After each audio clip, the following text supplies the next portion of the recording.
e a tem em abundância. Então, amados, eu quero deixar muito claro que o Senhor, Ele não tem prazer em que você passe necessidade, em que você sinta falta. Neste mundo, o Senhor quer que você ande em soberania.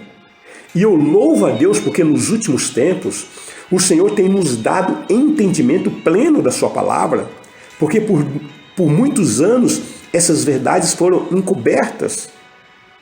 Creia, queridos, que o maior interessado que você seja pobre é o diabo, porque ele é pobre. Pois ele sabe que ninguém ouve ao pobre. Ele sabe que ninguém dá crédito ao pobre. Eu estou falando de prosperidade material. A palavra de Deus nos mostra isso. Eclesiastes capítulo 9, versículos 15 e 16 está escrito: encontrou-se nela um homem pobre, porém sábio, e que a livrou pela sua sabedoria. Contudo, ninguém se lembrou mais daquele pobre. Então disse eu: melhor é a sabedoria do que a força, ainda que a sabedoria do pobre é desprezada e as suas palavras não são ouvidas. Veja, esse texto está dizendo que as palavras do pobre ninguém dá crédito, porque Deus constituiu o homem dessa maneira. Você pode dizer que você não se move por aquilo que você vê, você move pela sua fé. Só que aquilo que você vê conta e muito para a avaliação que você está fazendo de uma causa, de uma condição. Você tem uma alma, você tem uma inteligência, você tem conceitos, você tem registrado em si fundamentos e princípios divinos.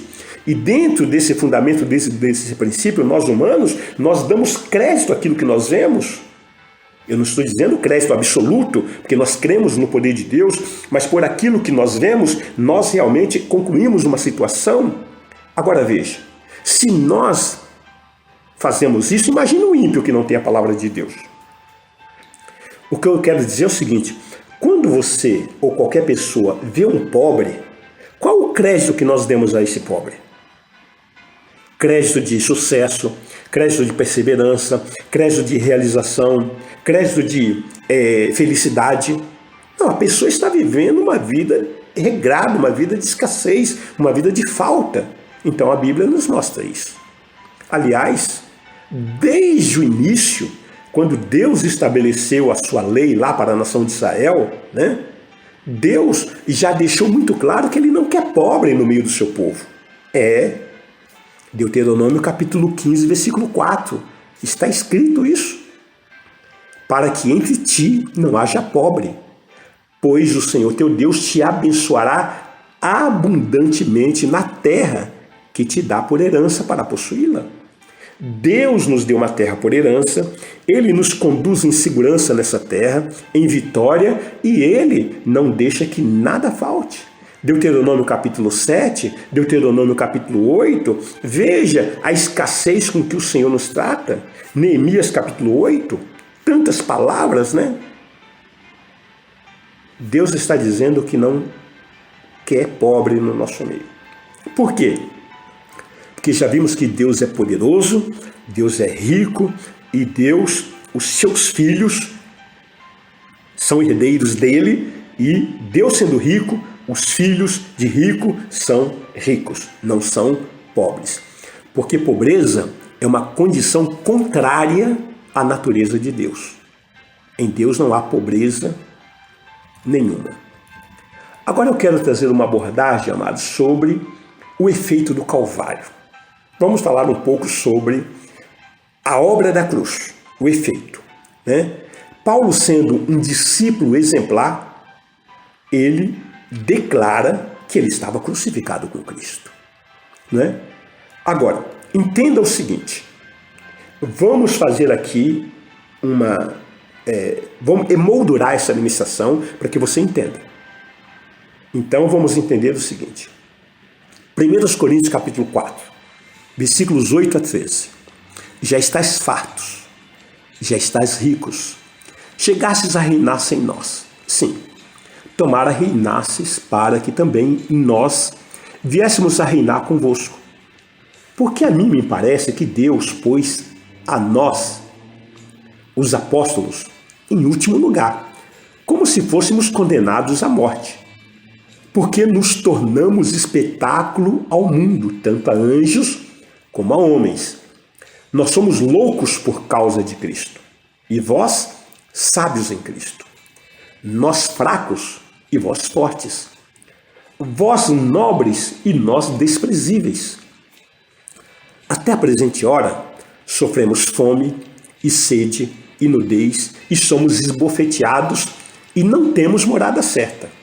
E nos afadigamos trabalhando com as nossas próprias mãos. Quando somos injuriados, bendizemos.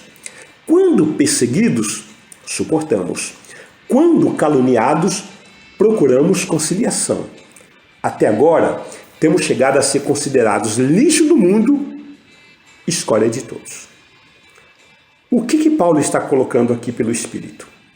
A vida, o estilo de vida que ele estava levando em função do sofrimento que o Evangelho lhe proporcionava, a qual proporciona a todos nós. Isso em nenhum momento diz que ele era miserável, diz que ele é pobre, diz que ele era necessitado no sentido de ficar mendigando pão, pois o poder de Deus se aperfeiçoava na fraqueza dele e como o poder de Deus se aperfeiçoa na nossa fraqueza. Ou seja, o que é pobre? O que é uma pessoa pobre? É uma pessoa totalmente destituída da graça de Deus. Não estamos aqui relevando questão de bens materiais. Você pode ser dono, juntamente com Deus, do ouro e da prata, e ter uma vida de simplicidade. Pode estar passando por aflição, pode ter que trabalhar em determinado momento, pode passar fome. Quem falou que rico não passa fome? Pode passar fome, pode passar sede, pode estar em condição de nudez, tudo isso em amor às almas. Você se coloca nessa condição. Não quer dizer que você seja pobre, miserável, e aquele espírito de escravidão, de escassez, gemendo, e que você não tenha condição de avançar um passo, esteja sobre você. O que eu quero dizer, amados, é que o Espírito Santo sempre nos conduz em vitória. E onde colocarmos a planta dos nossos pés é nosso. Agora veja bem, isso é para a glória de Deus, não para a sua ostentação. Você sabe disso, onde você coloca a planta dos seus pés é seu. Você sabe que onde Deus te introduzir, você entra em vitória e sai em vitória. Você sabe que tudo que é aparente pertence ao teu Pai, então pertence a você. Não importa o sofrimento, então. Você está crucificado com Cristo, tudo é para a glória de Deus e para você salvar vidas. Agora, quando ele exorta aqui aos coríntios, porque os coríntios estavam ostentados, né, dizendo que era rico, que tinha isso. Vocês são ricos? Pois então vocês já chegou a reinar sem nós. A pessoa que tem bens materiais, que pensa que está acima de qualquer circunstância, essa pessoa está enganada. Que privilégio você ter toda a riqueza do mundo. Em 1 Coríntios mesmo, nós vamos encontrar no capítulo 3, versículo 20 e 21, tudo é vosso, seja Paulo, seja Apolo, seja Cefas, o mundo, a morte, a vida, o porvir, tudo é vosso. Então, mas você tendo toda essa riqueza, toda essa condição, você se destitui disso, no sentido de, para você não tem valor as coisas materiais. Para você o que tem valor são as vidas. Mas que privilégio. Bendita condição. Escória de todos. Pisado pelos homens. Não ter ambição. Não ter reputação. Não ter preocupações. Não ter direitos. É isso que o Evangelho nos convida. Não está mais sujeito a sofrer injustiça, injúrias, perseguições, difamações, ser desonrado, ser desprezado. Por quê? Você conhece a tua soberania. Você sabe que aquele que te chamou é fiel. Continuaremos na próxima aula. Não perca a próxima aula. Senhor, muito obrigado. Exaltado para todo sempre seja o teu nome, o louvor da tua glória, Obrigado a Deus, porque não há riqueza maior do que a tua presença em nós, e que nos traz essa consciência de reino e de soberania. A tua palavra nos mostra no Apocalipse que nós somos reis e sacerdotes. Estamos aqui para reinar.